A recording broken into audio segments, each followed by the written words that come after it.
County Board for his district. He's been a significant contributor to secure rights and benefits and sticking up on the Greene County Board for the passage of recognizing pride. All right.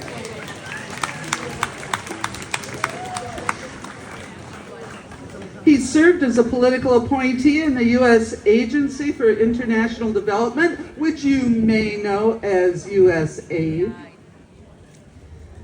during the Obama administration. I'll bet a lot of us didn't know that. And so, it's with great pleasure that I introduce my friend, Todd Larson. Woo-hoo!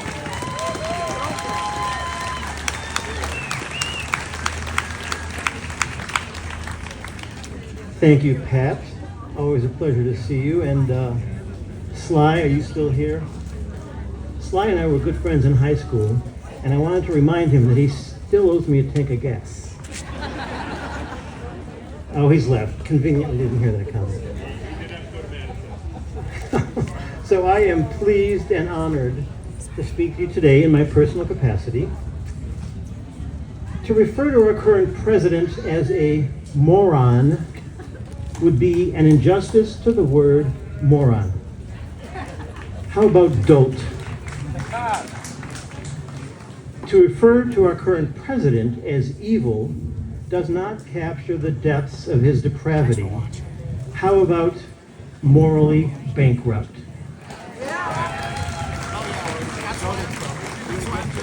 To refer to the majority of the Republican Party serving in D.C. as complicit is too antiseptic. How about equal measure of blood on their hands?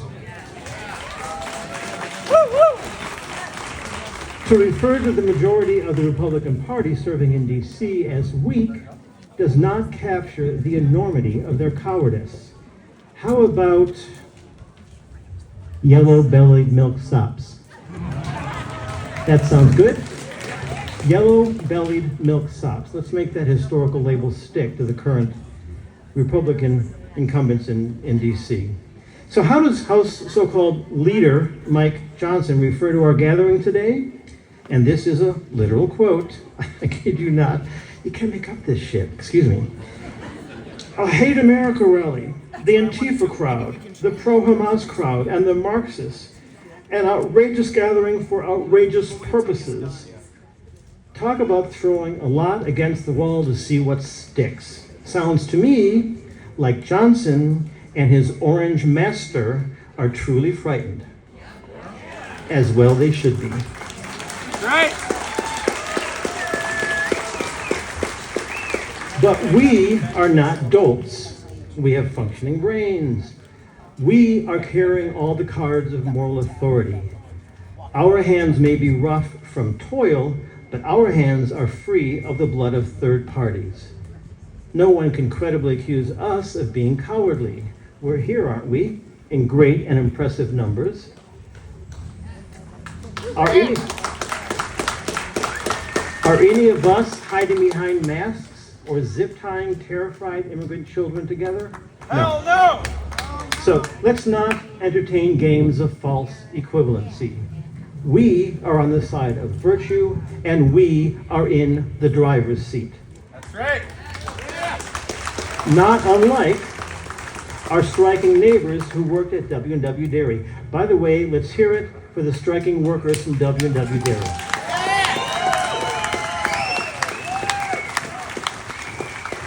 I have been saying until recently that our federal democracy was in free fall. Well, it has now hit the concrete floor and gone splat. Our cherished federal democracy is on life support at very best. So what do we thinking, morally intact, guilt-free, and unapologetically proud Americans need to do? Simply put, we have a duty of seismic proportion to preserve democracy at the state and local levels, to preserve the possibility that a federal democracy can be rebuilt in due course. After the midterm elections, after the next presidential election, and by the way, there will be one. There will be a next presidential election. There will be a next presidential election. there will be a next presidential election. Right.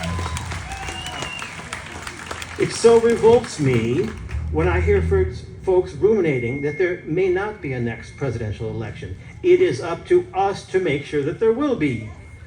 To those who fantasize about a third Trump term, I say, and I would wager that most of you are with me on this, not on our watch. Join me 3 times. Not on our watch, not on our watch, not on our watch.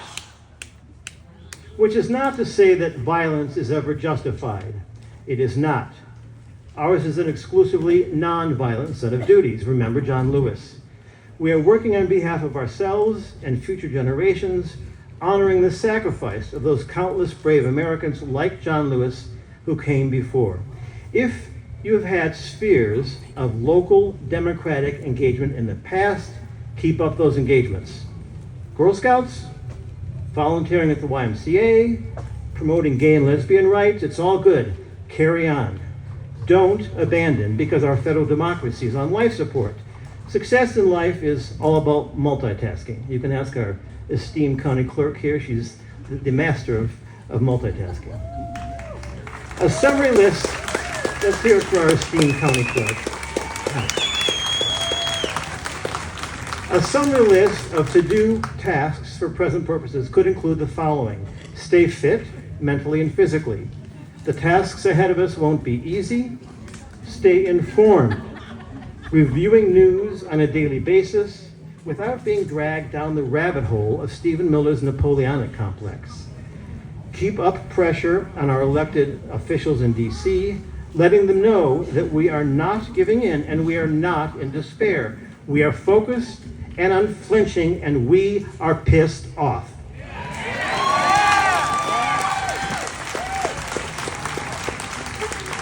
Protest peacefully, even when the weather is not as pleasant as it is today. It's going to snow one of these days, folks. Promote good candidates for school board, for village or town board, for city council, for county board, or run yourself. Promote good candidates for state assembly, or run yourself.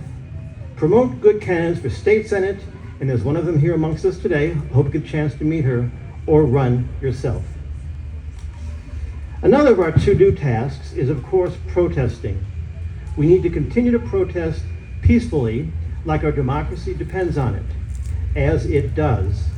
Survival of democracy at the state and local levels will be assured by work such as the good work that you are doing by being here today. Peaceful protest builds solidarity, cohesion, and strength. And I'm sure you're feeling the same that I'm feeling today. Solidarity, cohesion, and strength. Amen to that. I cited additional tasks in a recent text to my dear friend, former U.S. Ambassador to the United Nations, Linda Thomas Greenfield, who spoke to our last rally here on the square. And I said to Linda, we need to stay healthy and strong so we can help rebuild our federal democracy when we are given the opportunity to do so. That, my friends, applies to all of us. It's going to be a collective engagement and a collective responsibility. So get out there and batten down the hatches, bolster our democracy at state and local levels, and be prepared to rebuild therefrom at the federal level as soon as that occasion presents itself. And it will.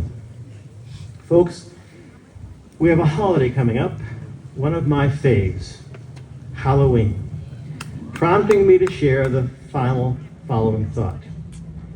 The fear of clowns, known as coulrophobia, is defined as an intense and irrational fear stemming from clowns' distorted facial features and unusual behavior.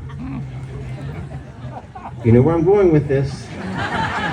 Whether you are Democrat, Republican, Independent, or otherwise, do not fear the orange clown in the White House.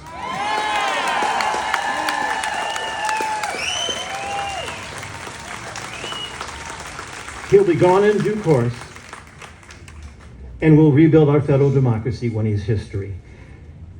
To paraphrase the immortal words of my girl Elphaba from the movie Wicked, on our watch, Trump's fragile ego is that which should be afraid. remain focused and unflinching and pissed off, together, peacefully, collectively, we so got this. Thank you.